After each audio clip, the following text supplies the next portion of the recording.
Yo voy a hablar sobre la casa cuna de Jerez, un tema que llevo estudiando yo creo que desde 2011-2012, o sea que lleva su tiempo. Y sobre todo quiero darle las gracias a la Asociación Jerezana de Amigos del Archivo de darme la oportunidad de compartir un tema que para mucha gente en Jerez yo creo que también es un poquito desconocido. Yo me aproximé a él de la manera más casual. Empecé un voluntariado en el archivo con Manolo Barea y empecé a hacer una base de datos de un libro enormemente grueso que era un índice de nacimiento. Y cuando llegué a la E, expósito y páginas y páginas y páginas de niños expósitos, y dije yo, ¿y estos niños? ¿Qué era de ellos? Y cuando tuve la oportunidad pues empecé a investigar qué pasaba con esos niños, y de ahí nace todo esto. Pero para empezar vamos a ver cómo funcionaban las casas cunas en la época medieval, que es donde digamos empieza un poco a correr la historia. Las casas cunas eran los conventos, las iglesias, las mismas maternidades donde nacían los niños y allí los dejaban. Después, en la época del Renacimiento, ya empieza a haber más hospitales, ya la propia iglesia empieza a crear las primeras casas cunas, los colegios doctrinos. Después, ya poquito a poco se va viendo una necesidad de que la corona, o sea el gobierno, empieza a meter un poquito de mano en el tema, porque los niños estaban ahí, pobrecitos, a la mano de Dios. Y ahora voy a comentaros después una frase del conde de Florida Blanca, del conde de Florida Blanca, que es muy ilustrativa sobre esto. Y después la ilustración ya empieza la filantropía, la compasión, la religiosidad piadosa, ya empezamos a ver un montón de cosas. Pero ¿qué dijo Florida Blanca? Florida Blanca le dijo al rey de aquel momento, le dijo: en el recogimiento de expósitos se requiere más celo y vigilancia, y hasta ahora, para que no se malogren tantas criaturas infelices como se pierden en el descuido de la justicia y mal método de las mismas casas expósitos. O sea que ya le está diciéndole a la corona: vamos a ver si creas unas leyes o un control y empieza a mirar qué pasa con esos pobres niños, porque allí llegaban y ya sabéis que era de ellos. En Jerez hay un caso muy particular, porque ya directamente nos vamos a venir aquí, a la ciudad, Jerez. Jerez, en la época de la Ilustración, como ya he dicho antes, se mueve mucho la piadosidad, o sea, el eliminar tus propios pecados mediante el ayudar a los demás, el ser piadoso, el mostrarte a la sociedad como alguien que cuida del otro. Y aquí en Jerez se crearon, si no me equivoco, son 13 asociaciones laicas para ayudar a los menores de la ciudad. La primera es la Junta de Señoras de la Casa Cuna, que es de la que yo voy a hablar más en profundidad. Pero después está el Asilo de Mendicidad del Señor San José, la Asociación de Caridad de Jerez de la Frontera, las Conferencias de Caballeros de San Vicente de Paúl, las Conferencias de Señoras, las asociaciones de católicos, y empieza a surgir un montón de iniciativas de ciudadanos de a pie, de gente que tiene dinero y posibles y decide: pues voy a aportar un granito de arena a la sociedad y voy a hacer algo bueno por mi ciudad. Y entre todas ellas pues vemos que se crean un montón de asociaciones, que algunas supongo que os sonará porque algunas de ellas llegan casi hasta hoy, y hay algunas que todavía siguen estando hoy en día. Pero ya hablando como caso concreto de la casa cuna en Jerez, os quiero centrar en inicios del siglo XIX. En 1812 el Ayuntamiento de Jerez tiene que mantener a las tropas francesas que están instaladas aquí en Jerez, que están intentando conquistar Cádiz y no llegan nunca. ¿Qué pasa?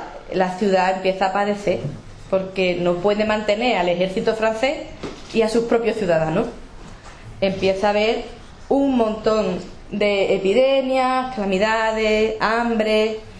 Ya esos problemas generan más huérfanos porque mueren padres. Y esta frase que está resaltada abajo está extraída de las actas, de las primeras actas de la Junta de Damas.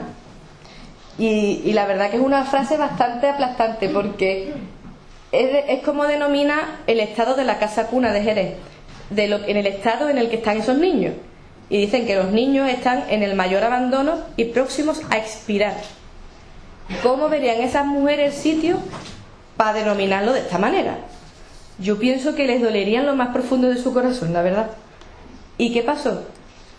Pues 30 señoras de Jerez en 1814 mandan una carta al ayuntamiento, mandan una carta a la Diputación e incluso mandan una carta al rey Fernando VII, luchando por hacerse cargo de la casa cuna.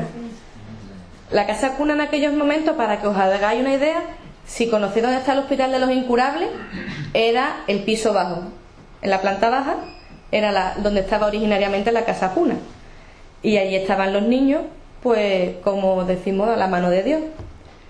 Y estas 30 mujeres, en una época en la que la mujer pasaba de la tutela de su padre a la tutela de su madre, de la tutela del padre a la tutela del marido, porque mucha gente que aquí, que es mayor, cuando ha sido jovencita, ha podido ver lo difícil que es una mujer en los años 1900, que era difícil hacer algo por ti misma sin el permiso de tu marido, pues imaginarse en 1800, todavía más complicado. Y 30 mujeres se organizan, con 2 mujeres al frente, María del Carmen Bellveder de Gordo y María de la Consolación Riquelme Dávila. Ellas dos guían a esas 30 mujeres para poder hacerse cargo de la casa cuna. La Diputación lo ve estupendamente. El ayuntamiento dice: me quito un marrón de encima, esos niños ya van a tener a alguien que los cuide. ¿Y Fernando VII qué dijo?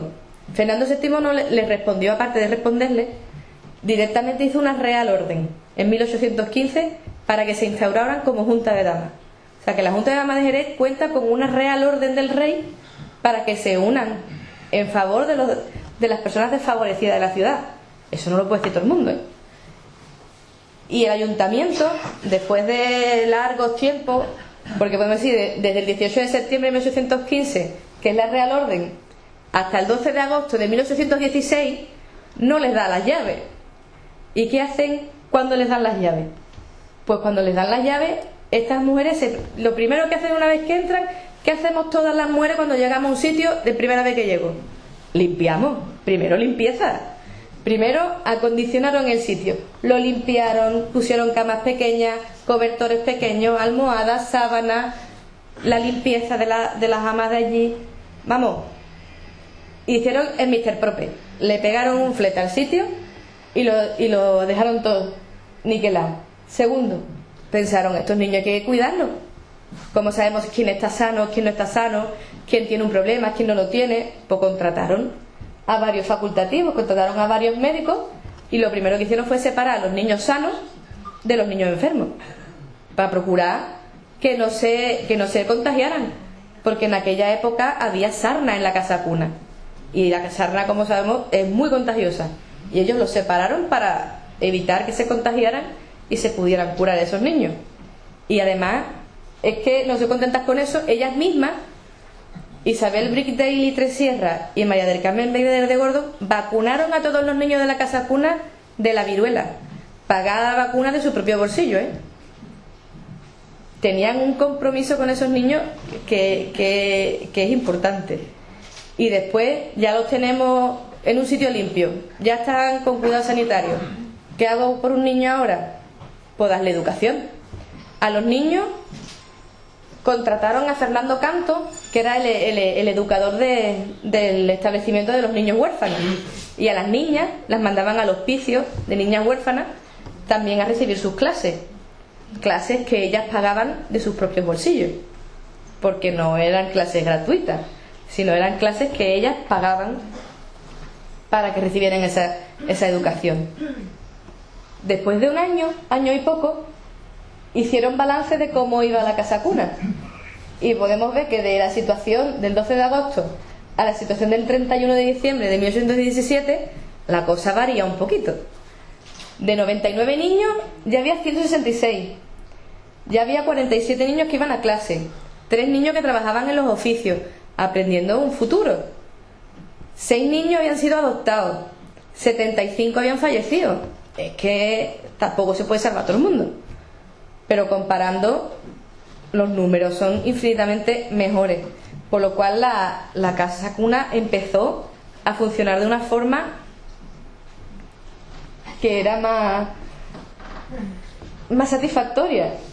Pero es que no solo a los niños, sino que daba trabajo a 115 amas de cría, porque las mujeres que se llevaban a los niños en la casa cuna para criarlos en su casa recibían un pago de 3 reales semanales, que en aquella época era un dinero. También después tenían los rectores, los médicos, costureras, sirvientes y el enterrador, que también está en la nómina, por desgracia. La casa cuna, en 1852, ya el volumen de niños no podía ser absorbido por el sitio y se refunda en lo que hoy conocemos todo el mundo como la casa cuna, que está en la calle Los Francos, que vemos que en la parte de detrás de la calle hay un azulejito que dice: mis padres me abandonaron y la iglesia que me recogió, o algo de ese pronto. Y ese traslado, ese edificio se construyó por suscripción de las personas de Jerez. El edificio lo pagaron ciudadanos de Jerez por suscripción pública, cada uno aportó lo que pudo y se hizo el edificio y se trasladó la casa cuna allí. Una vez que se traslada allí, las hermanas de la caridad son las que se hacen cargo del establecimiento. Pero aunque pensemos que las hermanas de la caridad se hacen cargo del establecimiento, la Junta de Damas sigue estando muy implicada con la casa cuna y con los niños, porque ellas controlaban y visitaban a todos los niños que estaban siendo criados por amas fuera de la casa cuna. Los visitaban 2 veces al mes para comprobar que esa mujer que criaba a ese niño le estuviera dando una alimentación correcta, que no estuviera, digamos, medio abandonado en la casa, que se le incluyera como los demás, y tenían una estrecha vigilancia sobre las amas, y cada mes pasaban un informe a las hermanas de la caridad de cómo iban las personas que ellas visitaban, y si había algún problema pues igualmente lo hacían de notar. Ya yéndonos a los niños de esa casa cuna, Jerez, todo el mundo podemos pensar, los niños que había en la casa cuna de Jerez pues serían de Jerez, ¿no? De Jerez, de la Sierra, aquí cerquita, de Arco. Pues aparte de lo que podemos pensar, que de Arco, de Jimena, de Lebrija, pues sí, Lebrija tenía niños en la casa cuna de Jerez. Aquí os pongo esta es la inscripción de un niño de 1866 que entra en la casa cuna, y que en una notita que llevaba escrita dentro de todo el lío de ropa que llevaba, dice: este niño nació el día 27 de septiembre a las 6 de la tarde. Por la voluntad de su padre se ha de llamar Francisco de Paula Cipriano de la Santísima Trinidad. Es natural de Lebrija. Se le ha de poner ama separada, para lo cual se contribuirá. Y es que es verdad que el Ayuntamiento de Jerez tenía pleito con el Ayuntamiento de Lebrija, porque no solo sino había muchos niños de Lebrija, y claro, Lebrija no aportaba dinero a la casa cuna. En la casa cuna gastaba dinero de las arcas públicas. Y después creo que son de 3 cartas que ya mandó a Diputación, para que Diputación presionase a Lebrija para que pagase. Lebrija empezó a enviar un tanto por ciento del coste de la casa cuna para mantener esos niños que venían desde Lebrija hasta aquí. Y decimos, y yo por lo menos ese día me lo planteé, digo, madre mía, ¿y por qué no lo dejan en la casa cuna de Sevilla, que está más cerca? Pues no sé. Los niños de Lebrija acaban en Jerez. Es algo sorprendente. Pero podemos pensar que puede ser porque tiene buena fama la casa cuna de Jerez, porque hay muchas mujeres implicadas, un montón de cosas. Pero la casa cuna de Jerez se implica con su alrededor. No es como ese sitio que está ahí donde dejan a los niños. Se puede observar porque al leer muchos documentos y al leer muchas notas, porque esos niños que eran dejados allí, muchos de ellos llevaban notitas escritas. No se conservan muchas notas, pero en cada ficha transcriben, traía un papel que dice, te ponen sus 2 puntitos, abre comillas y además lo subrayan. Como lo he podido ver en la partida anterior, ese texto que se ha subrayado es lo que venía escrito en la notita, en el papelito que traía ese niño. La nota original se ha perdido, pero nos queda la transcripción. Y muchas de ellas, yo he sacado en particular esta, que dice: don Manuel Ruiz, tendrá usted la bondad de ponerle a esta niña María del Carmen y no disponga de ella hasta que vayan a hablar con usted. Se denota que hay mucha familiaridad, ¿no? Que conoce al director del centro, mira, cuídame esta niña, que van a ir a hablar contigo. Se ve que hay una cercanía de la sociedad hacia la casa cuna, como que conocen el nombre del director, en cierto modo le tratan como en cierto grado una persona conocida. Y esto nos puede decir de la apertura que puede tener esa casa cuna hacia la propia sociedad. Cómo ven a esos niños salir al colegio, entrar del colegio, y los ven bien. La natalidad en Jerez, obviamente, para pensar la casa cuna, pensamos en cuántos niños nacían en Jerez. ¿Cuántos niños había en Jerez? ¿Para cuántos niños hay allí? Me entretuve en contar cuántos niños nacían en Jerez desde 1860 a 1870. La columnita que es como más clarita, porque no sé qué color es ese, más clarita, es los niños que se registran en el registro civil como niños de padres desconocidos. Y la moradita, la otra más oscura, es el volumen de niños que entran en la casa cuna. Yo el primer día que hice esto dije: ostras, ¿y dónde están los otros niños? Si hay una casa cuna, ¿dónde están los otros niños? Pues los otros niños estaban en todas las otras asociaciones laicas que había en Jerez, en las conferencias de San Vicente de Paúl, en los niños católicos, la asociación de caridad.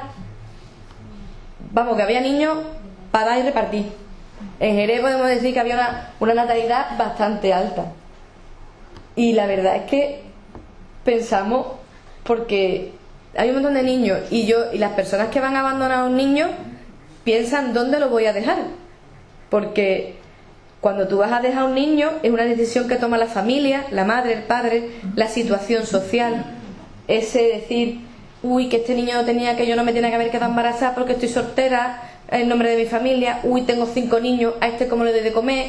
O situaciones que pueden ser mil una, y se tienen que ver la situación de: tengo que ir a dejar a ese niño a algún sitio. Gracias a Dios en Jerez en aquella época había 13 asociaciones que recogían niños, pero a lo mejor en otras ciudades lo podían tener complicado. Una vez que se ve la natalidad, pensamos: ¿y cuándo se abandonaban más niños al cabo del...? Ya es como, voy cerrando. Eso es por meses, cuántos niños entraban en la casa cuna, y se puede ver que en negrita puesto los meses que tienen más cantidad de afluencia.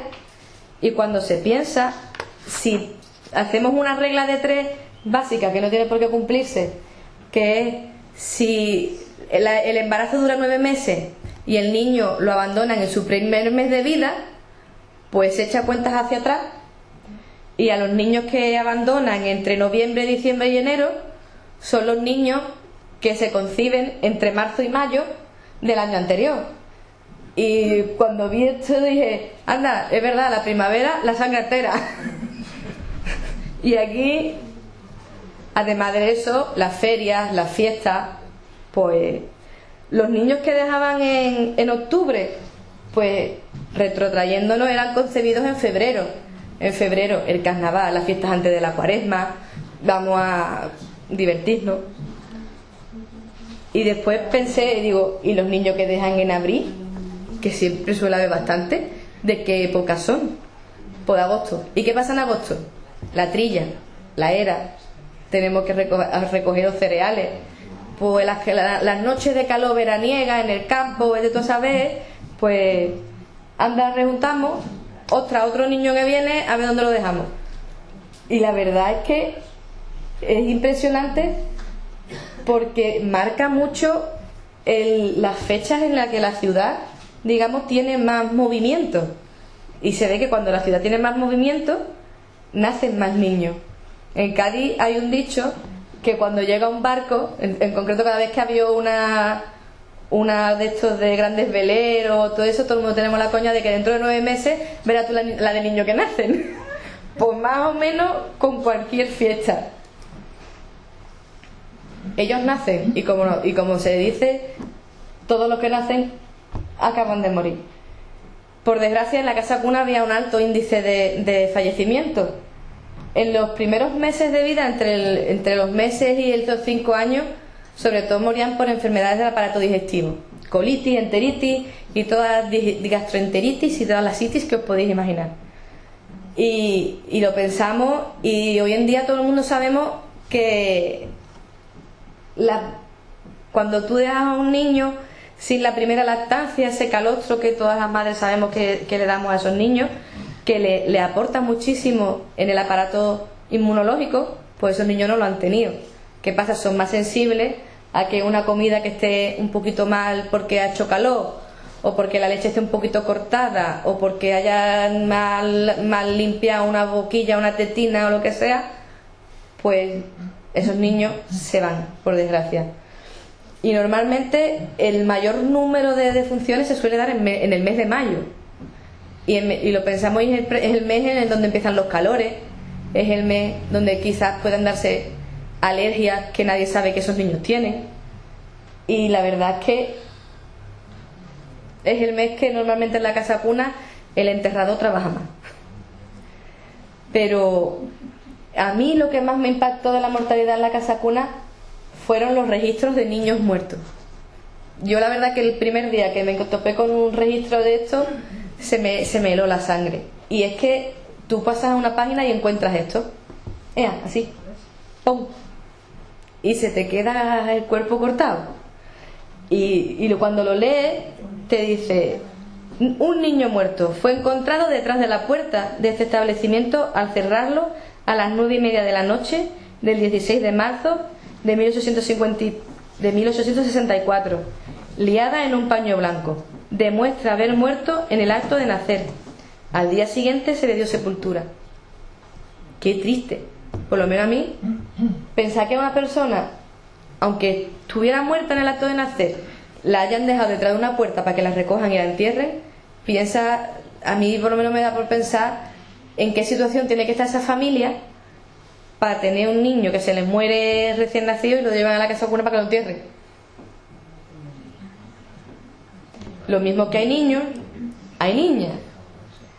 Y la verdad es que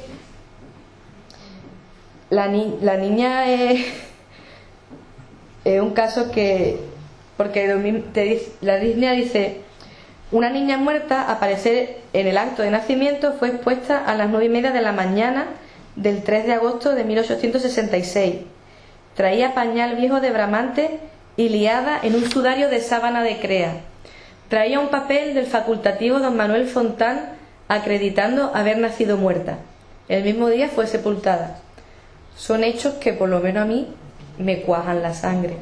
Y pienso en la soledad y en la tristeza que tienen que tener por lo menos esa madre de decir: tengo que llevarla allí para que le den una sepultura digna, porque yo no tengo para darle una sepultura digna, y para saber a dónde ir a buscarla, porque son momentos que yo creo que bastante duros.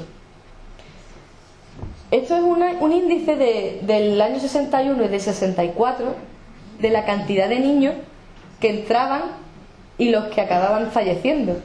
En muchos meses fallecen todos. Todos los niños que entran, todos los niños mueren. Y no es porque haya dejadez, sino simplemente es porque un niño que se abandona en los primeros días de vida es más sensible. Y antiguamente no tenemos los avances que había hoy en día.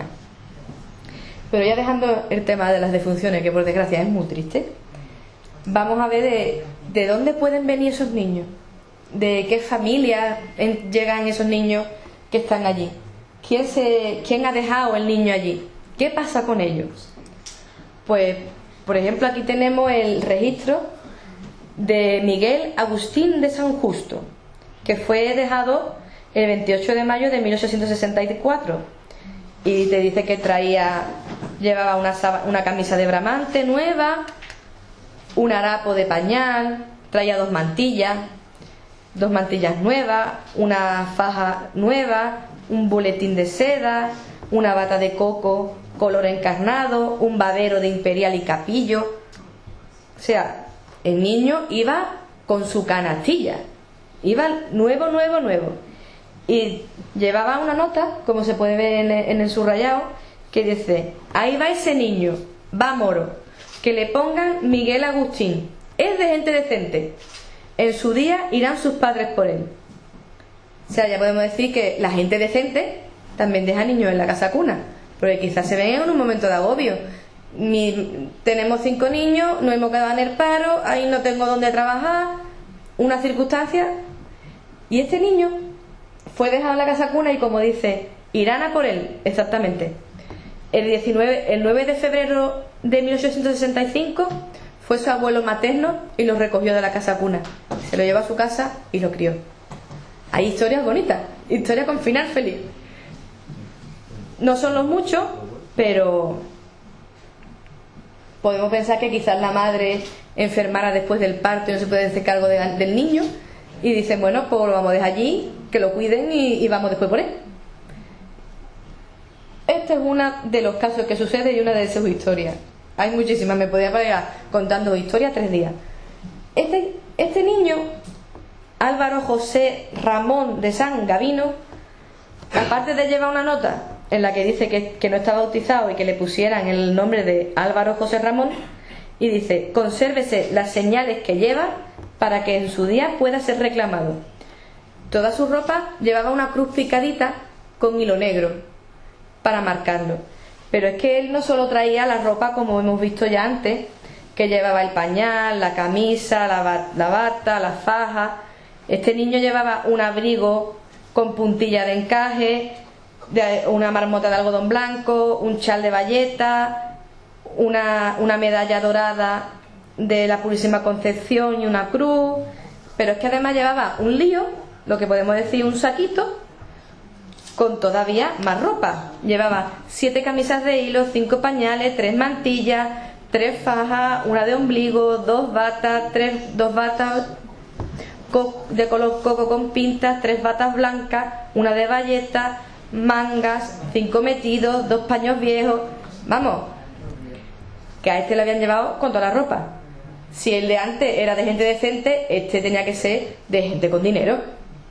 De gente con dinero, que a lo mejor el niño vino en una circunstancia un poco problemática y lo acabaron llevando a la casa cuna, pero lo dejaron allí con todas las comodidades, porque vamos, yo no creo que hubiera niño en la casa cuna mejor vestido que este.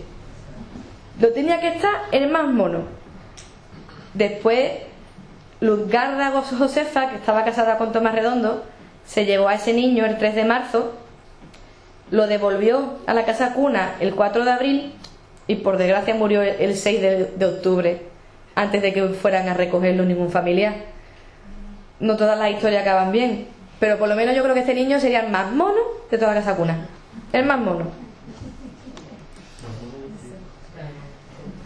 Otro caso son los niños que se dejan en la casa cuna por el fallecimiento de uno de sus padres.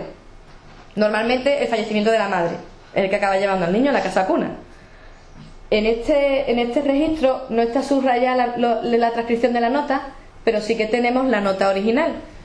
Y como dice ahí, dice: la desgraciada madre de esta niña suplica a sus bondadosos bienhechores le pongan el nombre por nombre María del Rosario Enriqueta, que nació a las 4 de la mañana del 20 de junio de 1869. Dios premia a ustedes sus buenas obras. Pues se puede decir que la madre puede haber fallecido en el parto, y ¿quién se hace cargo del niño? Tú, yo, tú. ¿Quién tenemos dinero para pagar una ama que lo de lactancia? Pues no, pues a la casa cuna. Y este pobre pues murió el 21 de agosto del año siguiente por la dentición, según dice el hecho. Otro caso que me gustaría comentaros es este, que son 3 hermanos, los hermanos Hoyos. Los 3 hermanos Hoyos acaban en la casa cuna, Juan, José y Manuel, porque su madre fallece. Su madre fallece y su padre pues no sé si por causas de trabajo o por qué causas, tiene el permiso de la Junta de Beneficencia de Jerez para que entren los 3 niños en la casa cuna. Y los 3 niños entran en la casa cuna. Y los 3 acaban después en el hospicio aprendiendo un oficio. Yo pienso que, no sé, será el punto de vista desde este lado como mujer o lo que sea, pero ¿en qué situación se tiene que encontrar un hombre para llevar sus 3 hijos después del fallecimiento de su mujer a la casa cuna? Pienso que tiene que ser una situación extrema o un agobio extremo de cómo mantengo 3 niños yo solo, si mi mujer, yo tengo que ir a trabajar, mi mujer está en casa con los niños, si no está mi mujer, a lo mejor no tenía familia aquí. Ojalá pudiéramos recabar todavía más datos, pero son en el acta de la Junta de Beneficencia, él alega no poderse hacer cargo de los niños por situación laboral. Probablemente trabajaría en el campo, y obviamente si estás todo el día en el campo no puedes llevarte a 3 niños pequeños a un campo, demasiado problema. En este caso es Susana de Santiburcio, y los nombres son muy divertidos. Y vemos como el documento que se anexa al lado es una recomendación de un vecino del ama que se presentó para criar a ese niño. Entre las normas de la casa cuna, una de ellas era no dar esos niños a criar a las mujeres que pudieran ser sus madres, pero no siempre pasaba, muchas veces se daban a sus propias madres. Y este niño llegó a la casa cuna y María de Jesús Moñino, soltera, se llevó a la niña el 31 de agosto de ese año y se obligó a criarla de gratis. O sea, ella no quería cobrar por criar a esa niña.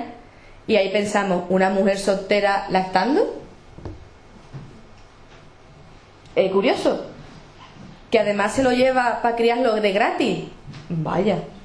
Claro, al ser soltera ella tiene que llevar una firma de un vecino que diga dónde vive, que es soltera, que tiene buenas costumbres, que es una persona de orden, para que le pudieran dejar al niño.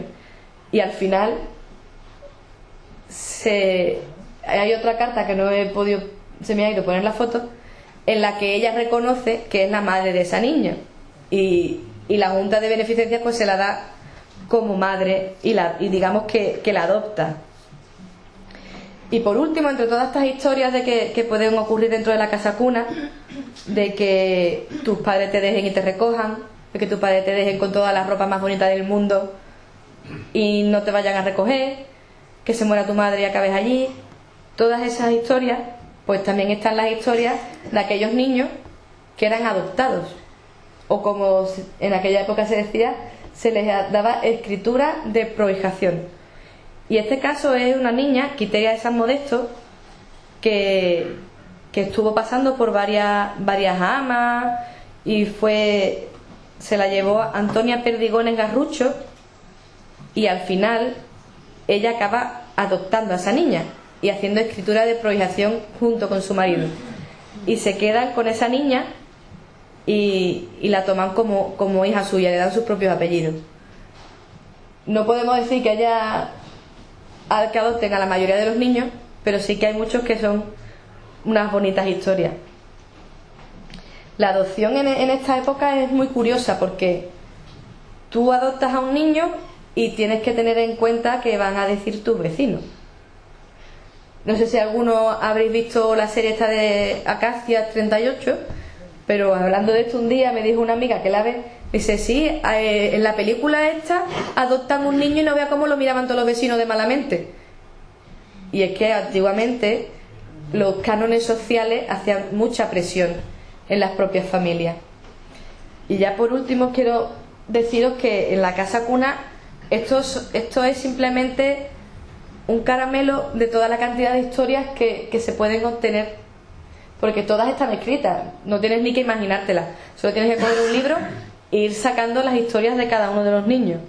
Se pueden contar 1300 realidades distintas de cada uno de los niños, porque cada niño que entra en la casa cuna es una historia única, porque viene de una familia, se deja en unas circunstancias, se deja con cosas distintas. No hay dos personas iguales, Lo mismo que no vemos dos personas iguales en esta habitación, en la casa cuna nunca hay dos historias iguales. Y esto podría llevar a estudiar, a escribir libros y libros y libros. Porque a mí Enrique me dice, ¿cuándo vas a hablar de la casa cuna? Y es como, ¿qué selecciono yo para hablar de la casa cuna? En 30 minutos, 40 minutos. Es que puedes hablar y hablar y hablar y estar hablando 30 horas. Y espero que por lo menos os haya gustado un poco vislumbrar la vida de la casa cuna, que estuvo abierta en Jerez hasta 1937. En 1937 se cerró. Por aquel que tenga curiosidad de investigar más el tema, todos los libros están en el archivo de la Diputación de Cádiz. Y ya solamente deciros que gracias por su atención, y si tenéis cualquier pregunta, me parece a mí que Pepe va a dar tiempo después para hacer preguntas, y aquí estaré encantada de responderos.